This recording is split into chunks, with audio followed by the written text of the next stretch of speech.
እግዚአብሔር የተመሰገነ ይሁን። ይህንን ደግሞ የተባረከ ማለዳ እግዚአብሔር ሰጥቶናል። በፊቱ እንድንሆን እንድናመልከው፣ ነፍሳችን ደግሞ በሱ መገኘት እንድትረሰርስ እግዚአብሔር ይህን ጊዜ ሰጥቶናል። እግዚአብሔር የተመሰገነ ይሁን። ደህና ናችሁ? እግዚአብሔር የተመሰገነ ይሁን።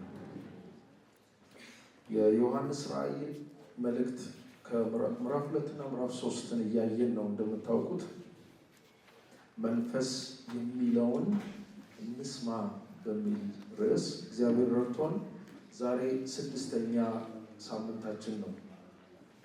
6ቱን አብያተ ክርስቲያናት ዛሬን ጨምሮ እናያለን ማለት ነው። እንግዲህ ዛሬ 6ኛውን አብያተ ክርስቲያን እናያለን። እግዚአብሔር ደግሞ ከዚህ የሚያስተምረን ነገር ለሕይወታችን፣ ለአገልግሎታችን፣ ለቤታችንም፣ ለቤተ ክርስቲያናችንም እግዚአብሔር የሚናገረውን ነገር እንሰማለን። እንግዲህ በእነዚህ አብያተ ክርስቲያናት በኩል እግዚአብሔር በዘመናት ሁሉ ሲናገር ነበር ብለን እናምናለን። መጽሐፍ ቅዱስ የመጀመሪያዎቹ ተደራሲያን እኛ አይደለንም። እንደምታውቁት መጽሐፍ ቅዱስ የተጻፈው መጀመሪያ ለሰሙት ነው። ግን በዛ ውስጥ ደግሞ እግዚአብሔር በዘመናት መካከል ለሕዝቡ የሚሆን መልእክት አስቀምጧል እና ይህንን በማመን ለነዚህ አብያተ ክርስቲያናት የተነገረው ዛሬም ደግሞ ለእኛ ይናገራል። ዛሬም ደግሞ ለእኛ ድምፅ አለው እግዚአብሔር በዚህ ውስጥ የሚናገረው ብለን ስለምናምን ይህንን እንማራለን፣ እናነባለን፣ እንሰማለን። ጌታ የሚለውን ማለት ነው። እግዚአብሔር የተመሰገነ ይሁን። ሁላችንም እስቲ እንቆምና ለእግዚአብሔር ቃል ክብር የዮሐንስ ራእይ ምዕራፍ 3 ከቁጥር 7 ጀምሮ ያለውን እስከ 13 ድረስ ያለውን እናነባለን። ምዕራፍ 3 የዮሐንስ ራእይ ምዕራፍ 3 ከቁጥር 7 እስከ 13።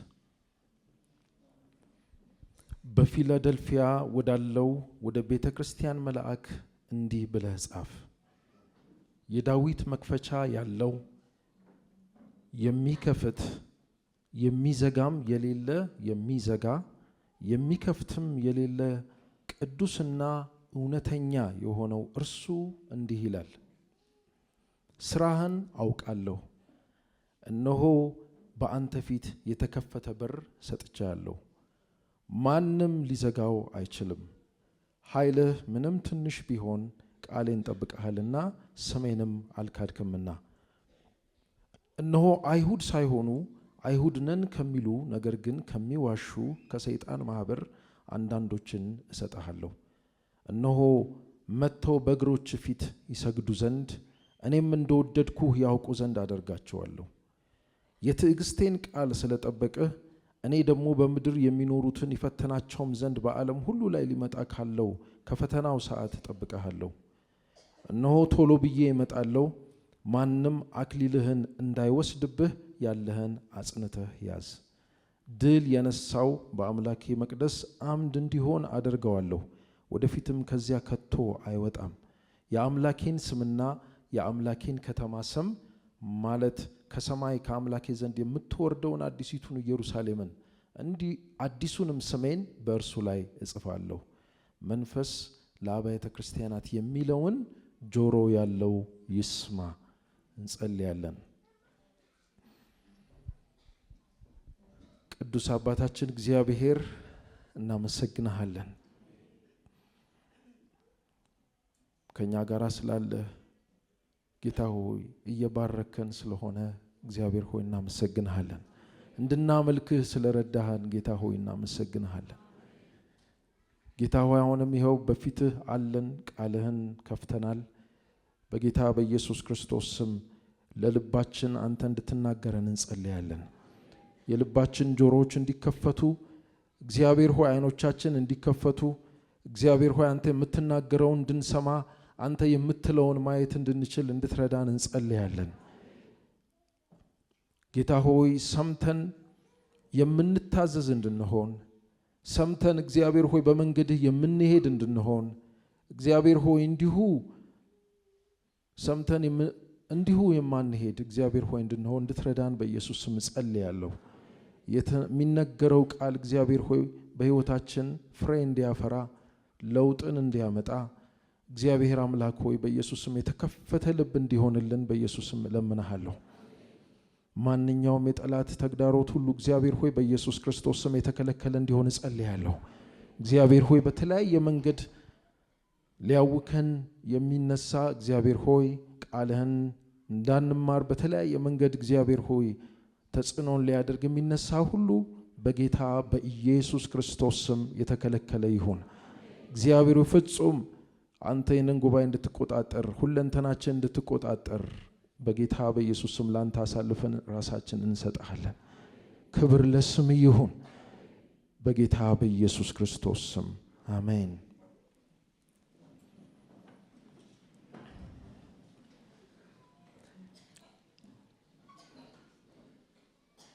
በሰባቱ የወርቅ መቅረዞች መካከል የሚመላለሰው ሰባቱን ከዋክብት በቀኝ እጁ የያዘው ድምፁ እንደ ብዙ ውሆች ድምፅ የሆነው ፊቱ እንደ ፀሐይ የሚያበራው ደረቱን በወርቅ መታጠቂያ የታጠቀው እና እግሮቹ እንደ ጋለ ናስ የሚያበሩት ኢየሱስ በፍጥሞ ደሴት ለዚህ ለሐዋርያው ዮሐንስ ተገልጦ የጻፈው መልእክት ነው። ይሄ ሐዋርያው ዮሐንስ እንዲጽፍ ያዘዘው መልእክት ነው። ኢየሱስ በክብሩ ተገልጦ በቀጥታ ይሄንን ጻፍ ብሎ የጻፈው መልእክት ነው። የኢየሱስ ክርስቶስ መልእክት ለነዚህ ቤተክርስቲያኖች እና ይሄ የከበረው ኢየሱስ በመካከላችን አለ ዛሬም። አሜን። በትንሣኤ የተነሳው ኢየሱስ አሁን በክብር ያለው ኢየሱስ በሰባቱ የወርቅ መቅረዞች መካከል የሚመላለሰው ሰባቱ መቅረዞች ሰባቱን አብያተ ክርስቲያናት የሚወክል ነው ይሄ ምስል ብሎ ነግሮታል ትርጉሙን። እና ዛሬም በመካከላችን ጌታ ኢየሱስ አለ፣ በመካከላችን ይመላለሳል እና እሱ የሚሰራውን ይሰራል፣ የሚያደርገውን ያደርጋል፣ የሚናገረውን ይናገራል፣ ያቀናል መንገዳችንን። እሱ በመካከላችን አለ። ሰባቱን ከዋክብት ደግሞ በእጆቹ የያዘ ይላል። እነዚህ ሰባት ከዋክብቶች ሰባቱ መላእክቶች ናቸው። የቤተ ክርስቲያኒቱ አገልጋዮች ናቸው፣ መሪዎች ናቸው። በተለይ ለአንዱ ለመሪው ነው የሚናገረው፣ ለእረኛው ነው የሚናገረው እና ይሄንን ቃል ለዚህ ቤተ ክርስቲያን ጻፍ ብሎ ይለዋል። እዚህ በፊላደልፊያ አሁን ባነበብነው ክፍል ጌታ ኢየሱስ ክርስቶስ ራሱን የገለጠው ለየት ባለ መንገድ ነው። እንደምታዩት ከዚህ በፊት ባየናቸው 5 አብያተ ክርስቲያናት ራሱን የገለጠው ምዕራፍ 1 ላይ ከተገለጠው ማንነቱ እየወሰደ ነው። አይኖቹ የእሳት ነበልባል የሆኑ በሰባቱ የወርቅ መቅረዞች መካከል የሚመላለሰው እያለ 1-2 እዛ ምዕራፍ 1 ላይ የተገለጠውን የኢየሱስ ክርስቶስን ማንነት እየወሰደ ነው ሲነግራቸው የነበረው። እዚህ ግን ለየት ባለ መንገድ የዳዊት መክፈቻ ያለው ይላል። ይሄንን ምዕራፍ 1 ላይ አናገኘውም። የሚከፍት የሚዘጋም የሌለ የሚዘጋ የሚከፍትም የሌለ ቅዱስና እውነተኛ የሆነው እርሱ ብሎ ነው ራሱን ኢየሱስ የገለጠው እዚህ ጋር። ይሄንን እንደ ሌሎቹ እንዳልኳችሁ ምዕራፍ 1 ላይ አናገኘውም። በዚህ መንገድ ጌታ ኢየሱስ ለዚህ ቤተክርስቲያን የተገለጠው ለምንድን ነው? እቺ ቤተክርስቲያን ፊላደልፊያ ቤተክርስቲያን ያው እንደ ሌሎቹ አብያተ ክርስቲያናት አይሁድም አሉ አሕዛብም አሉ። ነገር ግን ከአይሁዳውያኑ የሚነሳባቸው መከራና የሚነሳባቸው ተቃውሞ ጠንከር ያለ ነው። በዚህ ቤተክርስቲያን መልእክቱን ስናነብ ይሄንን እንረዳለን። ከታችም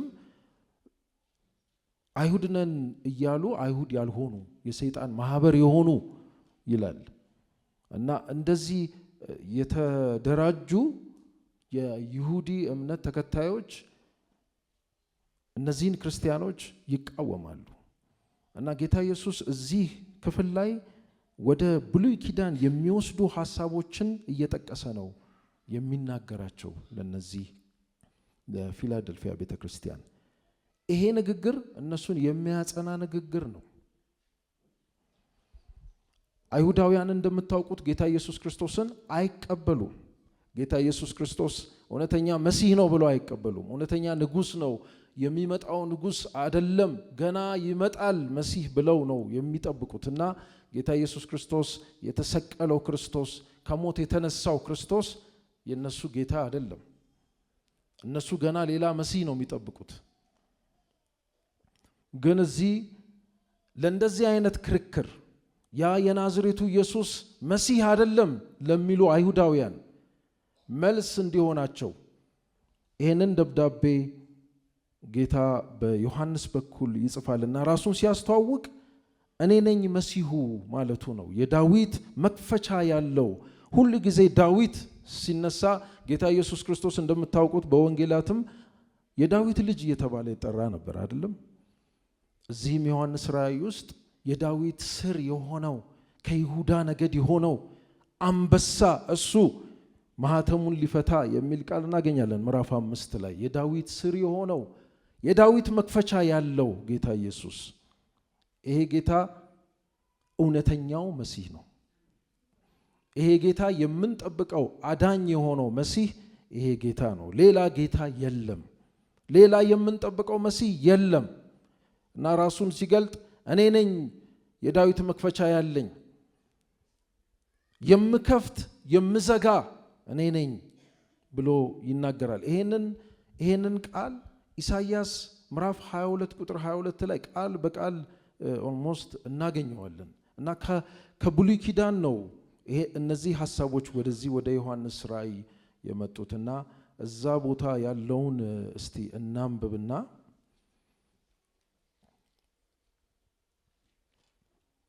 ምን ማለት እንደሆነ የበለጠ እንረዳለን ብዬ ተስፋ አደርጋለሁ።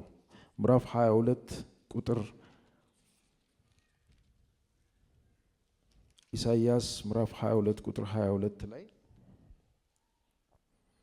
ከላይ ሐሳቦች አሉ፣ ግን ከ20 ጀምሮ ላንብበው። በዚያን ቀን በሪያዬን የኬልቅያስን ልጅ ኤልያቄምን እጠራለሁ፣ መጎናጸፊያህንም አለብሰዋለሁ፣ መታጠቂያህም አስታጥቀዋለሁ፣ ሹመትህንም በእጁ አሳልፌ እሰጠዋለሁ። በኢየሩሳሌምም ለሚኖሩ ለይሁዳም ቤት አባት ይሆናል። የዳዊትንም ቤት መክፈቻ በጫንቃው ላይ አኖራለሁ። እርሱም ይከፍታል፣ የሚዘጋም የለም፣ እርሱም ይዘጋል፣ የሚከፍትም የለም ይላል። ይሄ ቃል ለኬልቅያስ ልጅ ለኤልያቄም የተነገረ ነው። ለዚህ ሰው ንጉሱ ኃላፊነት ሲሰጠው ነው የምንመለከተው። ንጉስ አልሆነም፣ ንጉስ አላደረገውም። ነገር ግን ኃላፊ ልክ እንደ ጠቅላይ ሚኒስትር ማለት ነው፣ ትልቅ ስልጣን ይሰጠዋልና በኢየሩሳሌም ለሚኖሩ አባት አደርገዋለሁ። እሱ ይከፍታል፣ እሱ ይዘጋል ማለት ምንድነው?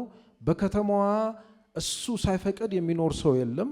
እሱ ከዘጋበትም እዛ ከተማ የሚገባ ሰው የለም። ሊትራሊ እንደዚህ ነው ትርጉሙ ማለት ነው። እና ይሄንን ቃል ነው በብዛት እዚህ የምናገኘው ማለት ነው። ጌታ ኢየሱስ ክርስቶስ ወደ እግዚአብሔር ሕዝብ መግቢያ መንገዳችን ነው። ወደ እግዚአብሔር መንግስት መግቢያ መንገዳችን ነው። እሱ ከዘጋ የሚከፈት የለም።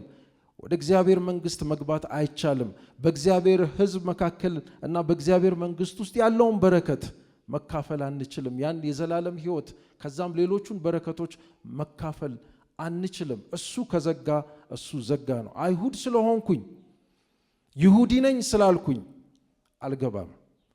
የዳዊት መክፈቻ ያለውን እርሱን ካልተቀበልኩኝ፣ የዳዊት መክፈቻ ያለውን እርሱን ካላመንኩኝ፣ ይሁዲ ስለሆንኩኝ ብቻ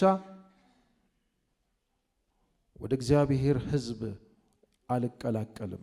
እነሱ የእግዚአብሔር ሕዝብ እንደሆኑ ነው አሁን የሚያስቡት። የቃል ኪዳን ሕዝብ እንደሆኑ ያስባሉ።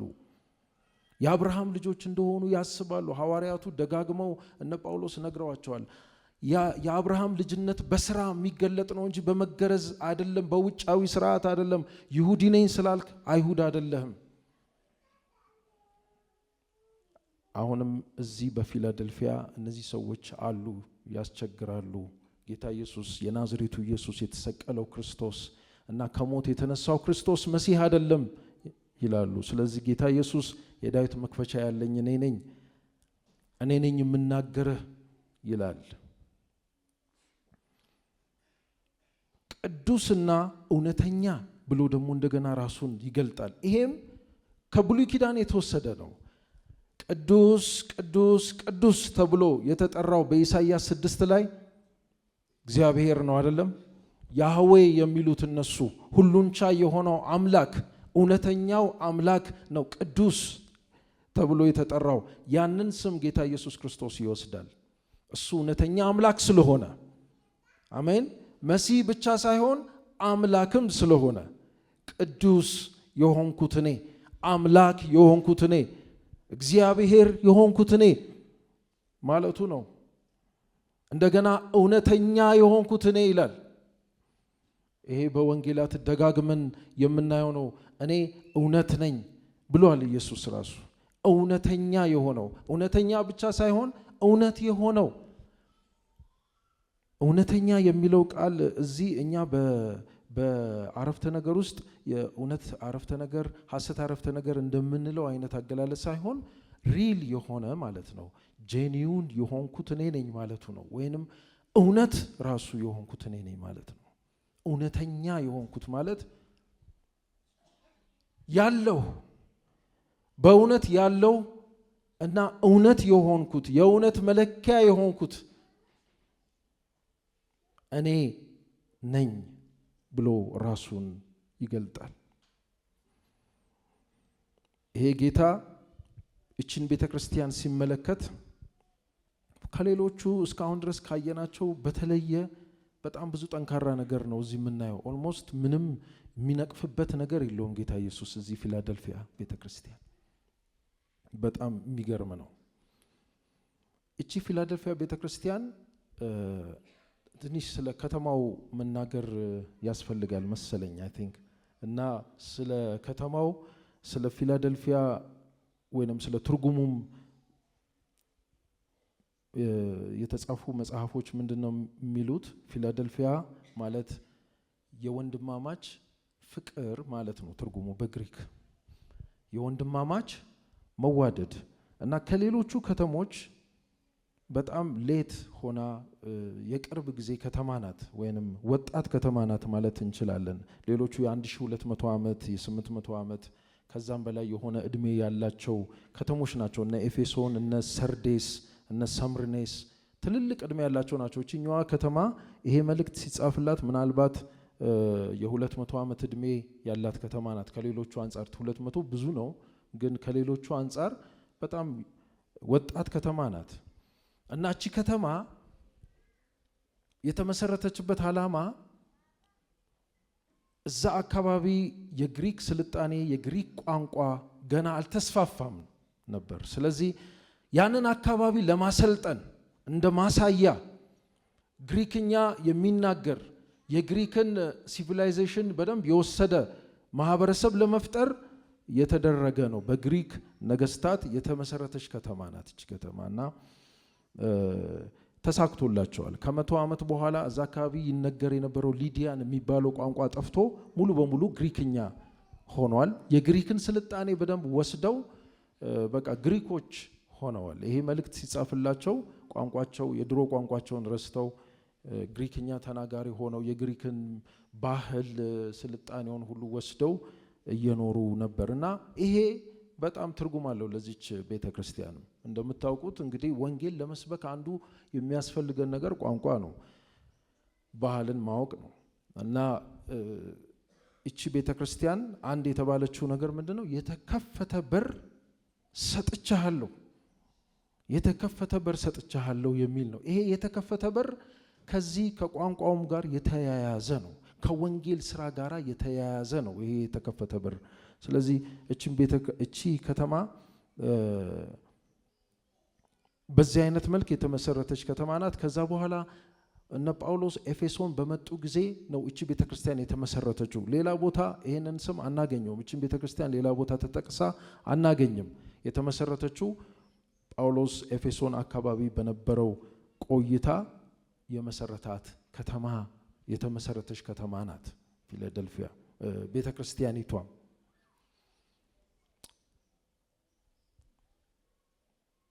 ምንድነው ጌታ ኢየሱስ ክርስቶስ ያላት የሚለውን ነገር መለስ ብለን እንደገና እንመልከት። ስራህን አውቃለሁ። ይሄ ለሁሉም የተባለ ቃል ነው። ስራህን አውቃለሁ። እግዚአብሔር የተመሰገነ ይሁን። ሌሎቹን ትዕግስትህን አውቃለሁ፣ አገልግሎትህን አውቃለሁ፣ ገና የምትሰራውን ነገር አውቃለሁ፣ የከፈልከውን መከራ አውቃለሁ። ጌታ ያውቃል የሚለው ነገር ራሱ በጣም ደስ የሚል ነው። ስራህን አውቃለሁ። በቃ ዝም ብለህ አይደለም የምትለፋው፣ ዝም ብለህ አይደለም የምትሮጠው፣ ዝም ብለህ አይደለም የምታገለግለው። ስራህን አውቃለሁ፣ አገልግሎትህን አውቃለሁ።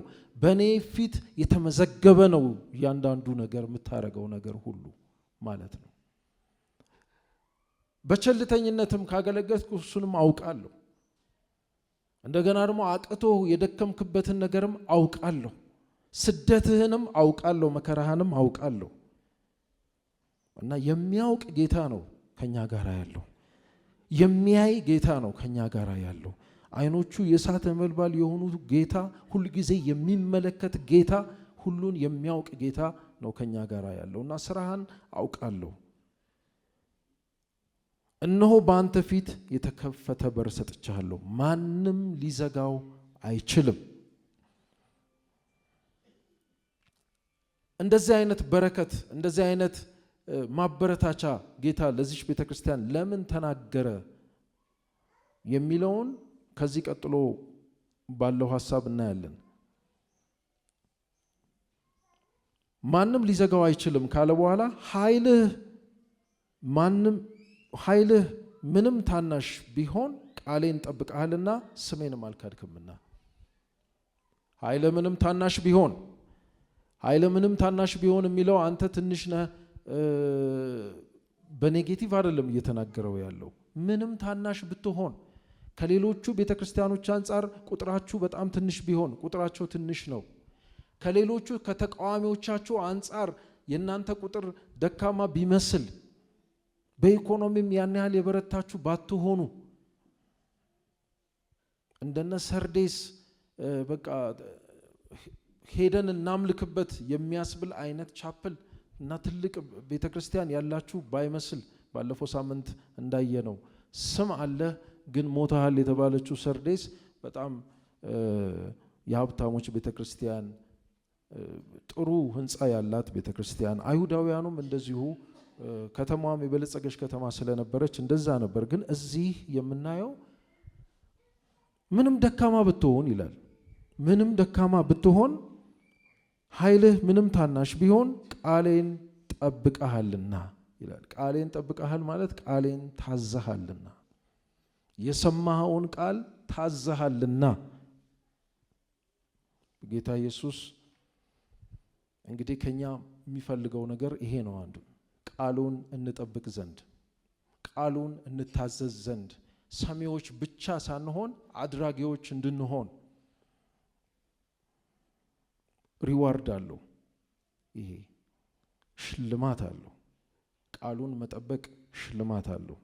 እውነተኛ ክርስቲያን በምንም አይደለም የሚታወቀው። እውነት ለመናገር በዋናነት የሚታወቀው የእግዚአብሔርን ቃል ያደርጋል ወይ፣ ለእግዚአብሔር ቃል የተገዛ ህይወት አለው ወይ ነው ጥያቄው። ጌታ ኢየሱስ እቺን ቤተክርስቲያን ሲመለከት ቃሉን ጠብቃለች። ምንም ጥቂት ቢሆኑም በጣም የሚታዘዙ ለቃሉ የሚንቀጠቀጡ ሰዎች ናቸው። ጌታ ይሄንን አይቷል። ስለዚህ ቃሌን ጠብቀሃል፣ ስሜንም አልካድክም። ምንም እንኳን ቢያስጨንቁ በዙሪያ ያሉት ስሜን አልካድክም።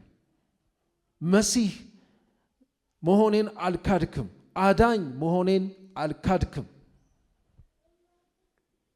ስሜን ይዘሃል። ስሜ ያው ስም ማለት ማንነት ማለት ነው። እንግዲህ በመጽሐፍ ቅዱስ ብዙ ጊዜ ስምና ማንነት አንድ ላይ ነው የሚሄደው። እኔን አልካድክም ማለቱ ነው። ስሜን ማለቱ እኔን ማለቱ ነው። እኔን አልካድክም፣ አልሰማህም። በዙሪያ ያለውን ተቃውሞ ስሜን አጥብቀ ይዛል፣ ከኔ ጋር ኖረሃል። ሌላ ምን አድርገሃል? ቁጥር 10 ላይ የትዕግስቴን ቃል ስለጠበቅህ ይላል። የትዕግስቴን ቃል ደግሞ ጠብቀሃል ይላል።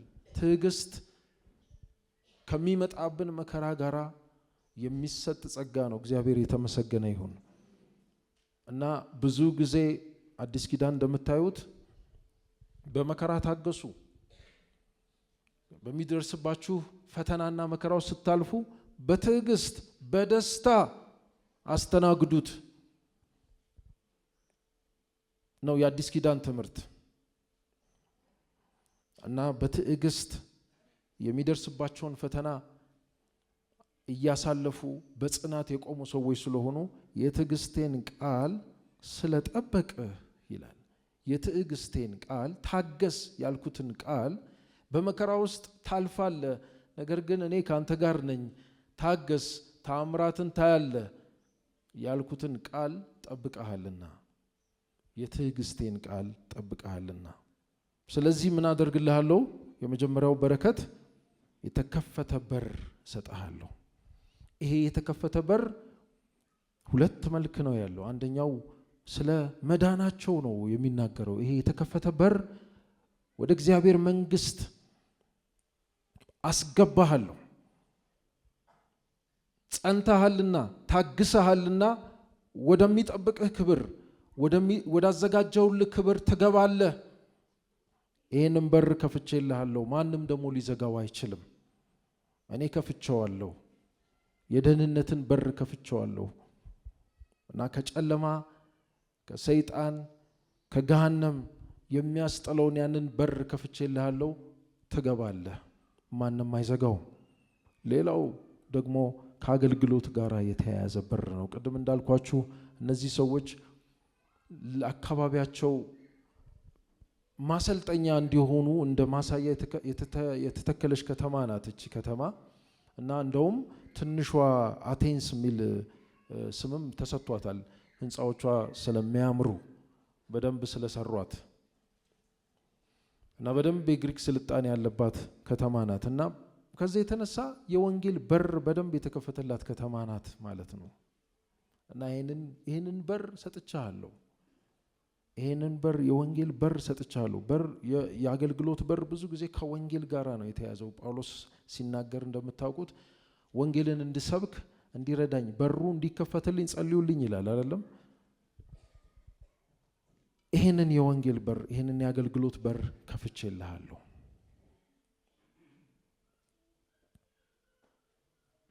ሌላው በረከት ቁጥር 10 ላይ የትዕግስቴን ቃል ስለጠበቅህ ካለ በኋላ በምድር የሚኖሩትን ይፈትናቸው ዘንድ በዓለም ሁሉ ላይ ሊመጣ ካለው ፈተና እጠብቅሃለሁ።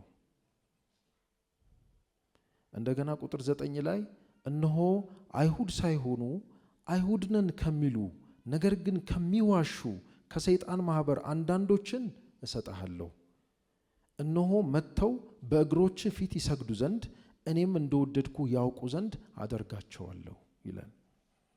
ይሄ ለዚህ ቤተክርስቲያን የተሰጠ በረከት ነው።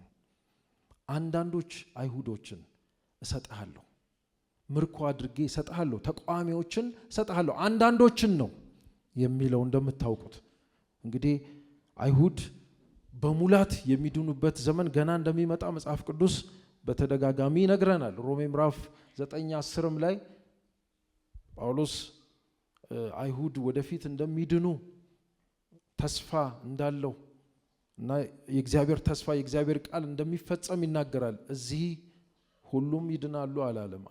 አንዳንዶች ግን መጥተው እግርህ ስር ይወድቃሉ።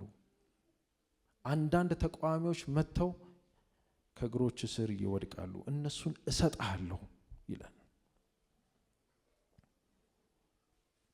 ተቃዋሚዎችን የሚያሸንፍ ተቃዋሚዎችን የሚያንበረክክ የወንጌል ስብከት በህይወት የተገለጠ የወንጌል ስብከት ነው በዚህ ቤተክርስቲያን የምናየው።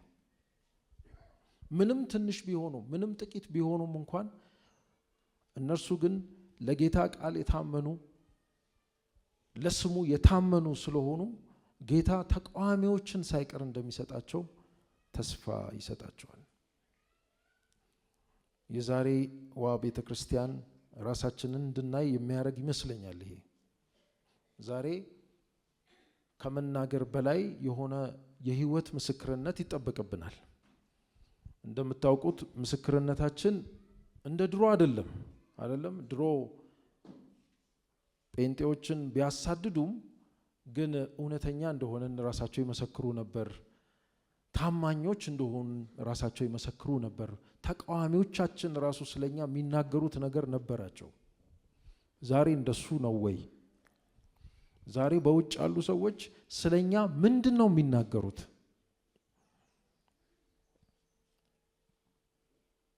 እምነትን መቃወሙ አንድ ነገር ሆኖ ነገር ግን ደግሞ እኛ በህይወት ካላሸነፍናቸው ህይወታችን የማይናገር ከሆነ በእውነት በጣም ያሳፍራል።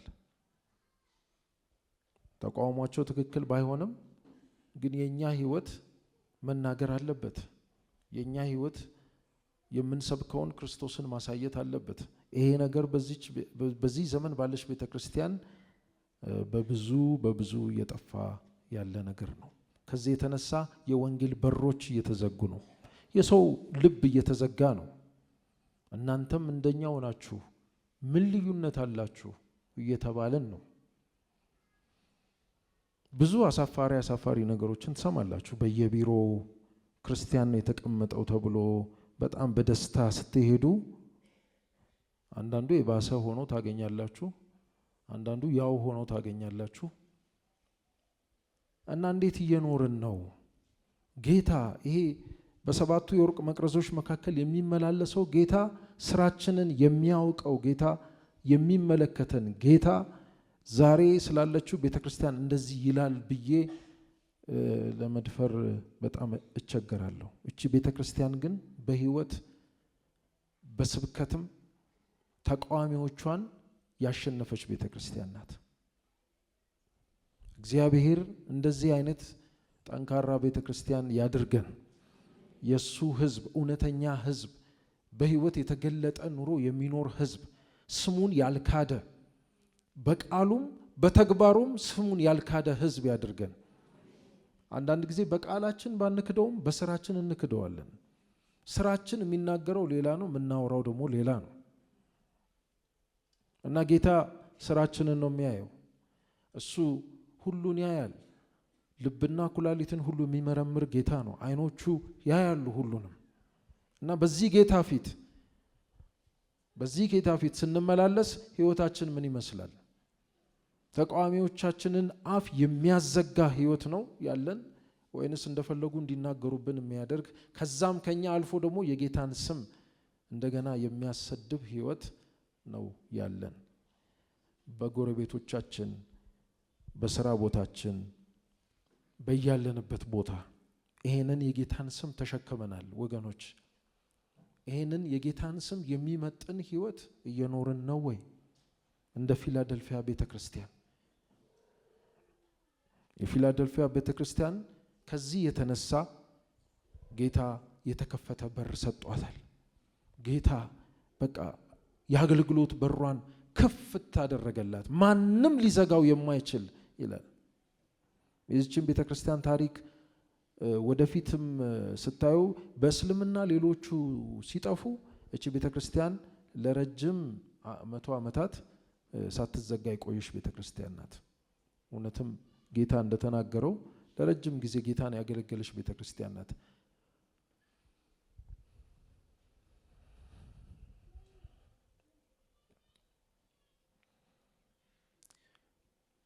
እንደገና ከሚመጣው መከራ ደግሞ ጠብቀሃለሁ የሚል ተስፋ፣ በዛ ወቅትም ከሚመጣው መከራ እንደገና ደግሞ ወደፊት ሊመጣ ካለው ከታላቁ መከራ ጠብቀሃለሁ የሚል ተስፋ ሲሰጣት እንመለከታለን። መከራ ይመጣል፣ ወደ ቤተክርስቲያን መከራ ይመጣል። በምድር ባሉ ላይ የሚመጣ መከራ አለ፣ ግን ከዛ መከራ አወጣሃለሁ፣ ከዛ መከራ እታደጋለሁ የሚል ተስፋ ጌታ ሰጥቷታል።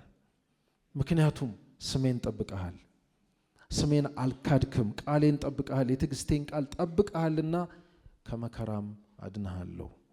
ይሄ ከዚህኛው መከራ ብቻ ሳይሆን ወደፊት ሊመጣ ካለው ከታላቁ መከራ ጌታ ጠብቀሃለሁ ብሎ ይናገራል። እነዚህን ቃሎች ስናይ ነው ይሄ ቃል ዘመን ተሻጋሪ ቃል ነው። ዘመን ተሻጋሪ ተስፋ ነው። ለወደፊቷም ቤተክርስቲያን ለሚመጣውም ትውልድ የሚናገር ነው ይሄ ቃል።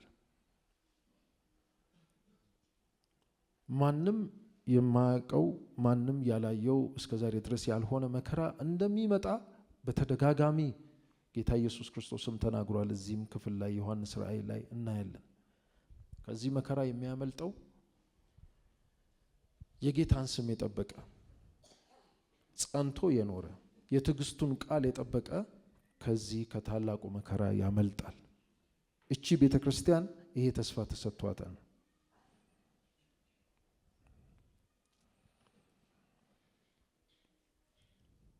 ቶሎ ብዬ እመጣለሁ ይላል።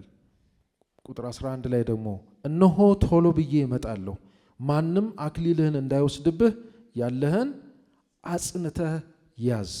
ማንም አክሊልህን እንዳይወስድብህ ያለህን አጽንተህ ያዝ። አክሊል ጌታ ያዘጋጀው አክሊል አለ።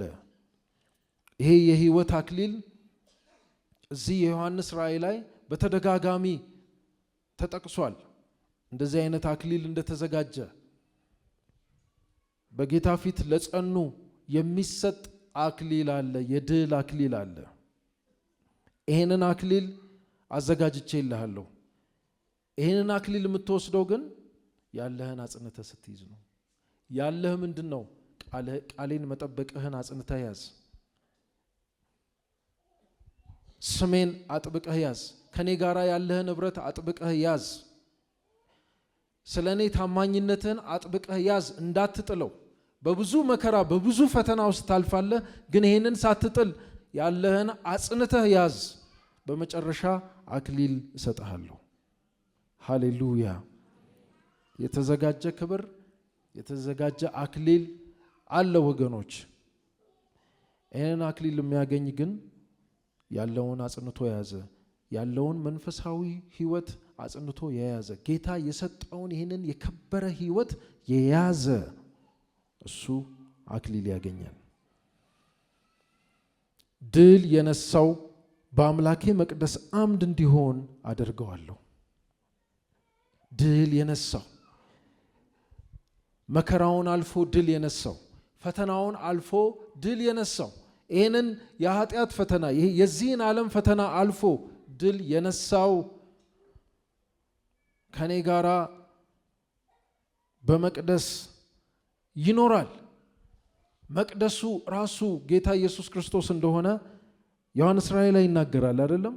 መቅደስ ከሰማይ የምትመጣ መቅደስ፣ እንደገና እሱ ራሱ ደግሞ ህዝቡ በቃ የሚኖርበት ከሱ ጋር ህብረት የሚያደርግበት መቅደሱ ራሱ ጌታ ነው እና በዛ አምድ ይሆናል። ሁልጊዜ ከኔ ጋራ ይኖራል። ሁልጊዜ ከኔ ጋራ ህብረት የሚያደርግ ይሆናል ማለት ነው።